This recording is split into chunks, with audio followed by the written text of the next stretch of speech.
राधे। हरे कृष्णा। कैसे हो आप सभी लोग? आशा करती हूँ आप सभी मंगल में होगे, स्वस्थ होगे, अच्छे होगे।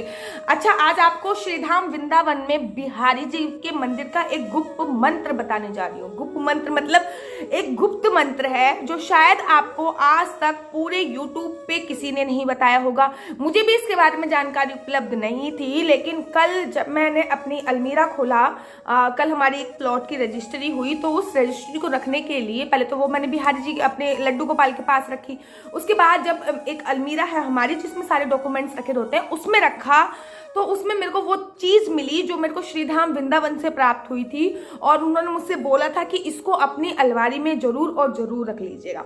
आप लोग श्रीधाम वृंदावन जाते हो, पेड़े लेके आते होगे, श्रीधाम वृंदावन के प्रसिद्ध फूल माला मिल जाती होगी बाके बिहारी जी की, बड़े खुश होके आ जाते होगे कि बिहारी जी पे चढ़ी हुई फूल माला हमें मिल गई है, या फिर हम प्रसादी लेके आए हैं, श्रीधाम वृंदावन की रज लेके आए हैं, श्रीधाम वृंदावन से कन्हैया जी के लिए ये लेके आए हैं, वो लेके आए। लॉट्स ऑफ चीजें हैं श्रीधाम वृंदावन में लाने के लिए। मैंने पहले भी इस पे डिटेल में वीडियो बनाई है। लेकिन इफ इन केस आप श्रीधाम वृंदावन में गए हैं और श्रीधाम वृंदावन में जाने के बाद आप बिहारी जी के मंदिर में गए हैं, और जो एक चीज मैं आपको बता रही हूं, अगर वो आपको लक बाई चांस मिल गई, मांगना नहीं है आपको, मतलब आपका लक है कि अगर मिल गई तो सोने पे सुहागा होती है। माता लक्ष्मी की कृपा खुद आप पर होती है। ऐसा बोला जाता है कि अगर वो चीज प्राप्त हो जाए तो आजीवन आप पर किसी भी प्रकार की फाइनेंशियल कोई प्रॉब्लम आप लोगों को नहीं होती है। मतलब ऐसे नहीं कि आप अंबानी के परिवार के बन जाओगे, ऐसा कुछ नहीं है, लेकिन ये है कि आप गरीबी रेखा से कभी नीचे नहीं जाओगे, मिडिल क्लास में आप हमेशा रहोगे। तो आज मैं आपको वो चीज़ बताने जा रही हूँ। मैं पहले मैं आपको बताती हूँ वो चीज़ मुझे कैसे प्राप्त हुई, कब प्राप्त हुई।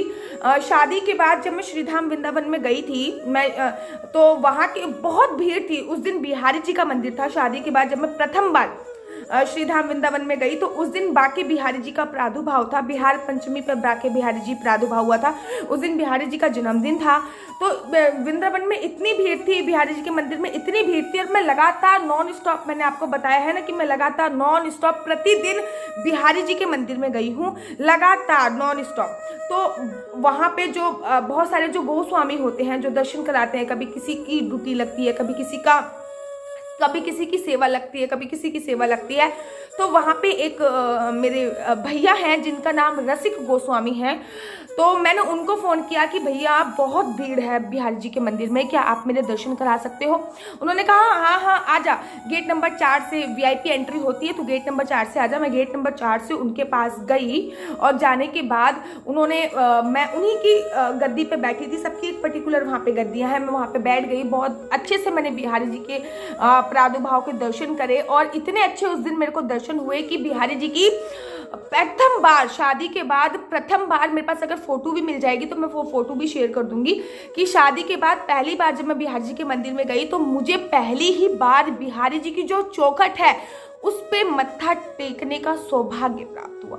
ये मेरे लिए बहुत बड़ी बात थी कि मैं 3 साल नॉन स्टॉप बिहारी जी के मंदिर में गई हूँ, और मेरे साथ ऐसा कभी नहीं हुआ कि मैं बिहारी जी के मत्था टेक के आई हूँ मैं। लेकिन पहली बार ऐसा हुआ है कि शादी के बाद मैं श्रीधाम वृंदावन में गई। पहले राधा रानी के हम लोगों ने दर्शन किए, फिर आते वक्त हमने बिहारी जी के दर्शन करे। बिहारी जी के जब हमने दर्शन करे तो बिहारी जी की जो चौखट है वहां तक मुझे ले जाया गया, और मैंने वहां पे मत्था टेका बहुत देर तक। ऐसे ऐसे करके मैंने मतलब उसको स्पर्श करा। मैं हमेशा बोलती हूँ मंदिर में जाके अपने दोनों हथेलियों को जरूर स्पर्श किया करो, अगर भगवान के चरण मिल जाएं तो।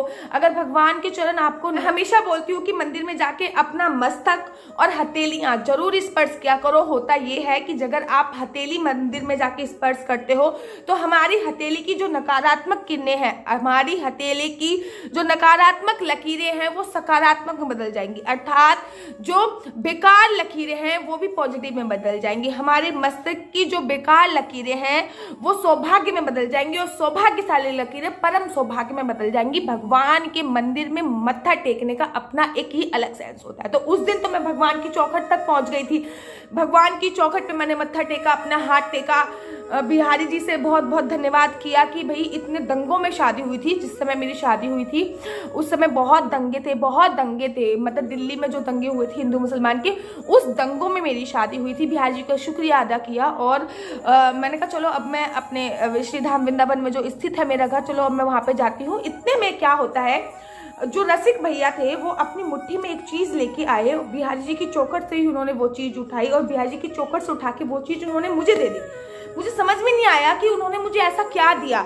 उन्होंने जब वो चीज मुझे दे दी और उन्होंने मुझसे कहा इसको लाल कपड़े में बांध के अपनी अलमीरा में जरूर रख दियो और अलमीरा में जरूर रख दियो और इसको अभी मत देखियो, घर जाके देखियो। मैंने भी ऐसे ही करा। मैंने कहा भाई ये तो गोस्वामी जी हैं, कितने सालों से उनकी पीढ़ी दर पीढ़ी, पहले उनके पिताजी अभी भी थे, उनके पिताजी ने सेवा करी, फिर वो सेवा कर रहे, फिर उनके बच्चे सेवा कर रहे हैं, तो इनको ज़्यादा अनुभव होएगा। जब मैं अपने श्रीधाम वृंदावन वाले घर पे आ गई तो मैंने खोल के देखा तो उसमें एक का सिक्का था, एक का सिक्का। बाकी और भी बहुत सारी प्रसादी उन्होंने दी थी। तुलसी की माला उन्होंने दी थी मुझे और ग्रीन वाली तुलसी की माला भी दी थी, ऐसी वाली तुलसी की माला भी दी थी, पेड़े का लॉर्ड्स ऑफ प्रसाद उन्होंने मुझे दिया था। बिहारी जी का जन्मदिन था, केक भी उन्होंने मुझे दिया था जो बिहारी जी ने काटा था।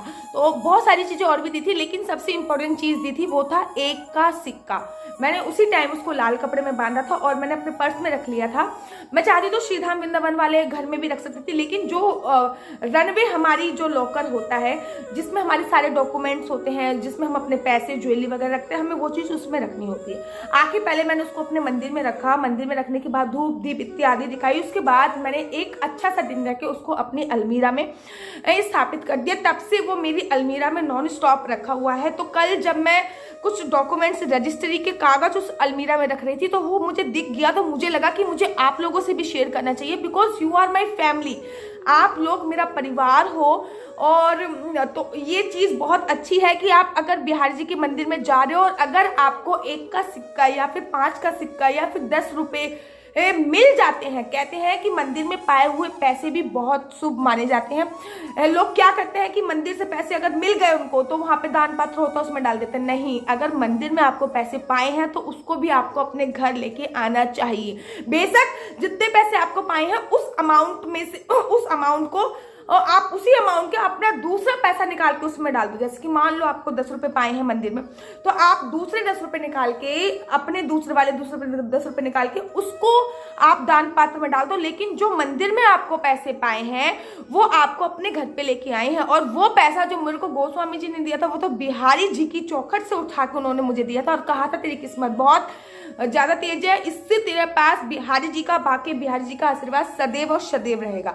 तो कल जब मैंने वो चीज देखी तो मुझे लगा कि आप लोगों के साथ ये बात जरूर शेयर करूं, क्या पता आपके कुछ काम आ जाए। और अगर आपको मेरी वीडियो अच्छी लगती है तो आप अपना यूट्यूब चैनल हरि बोल को लाइक शेयर सब्सक्राइब करना बिल्कुल भी मत भूलिए। तब तक के लिए मुझे दीजिए इजाजत। राधे राधे, जय श्री कृष्णा, हरि बोल।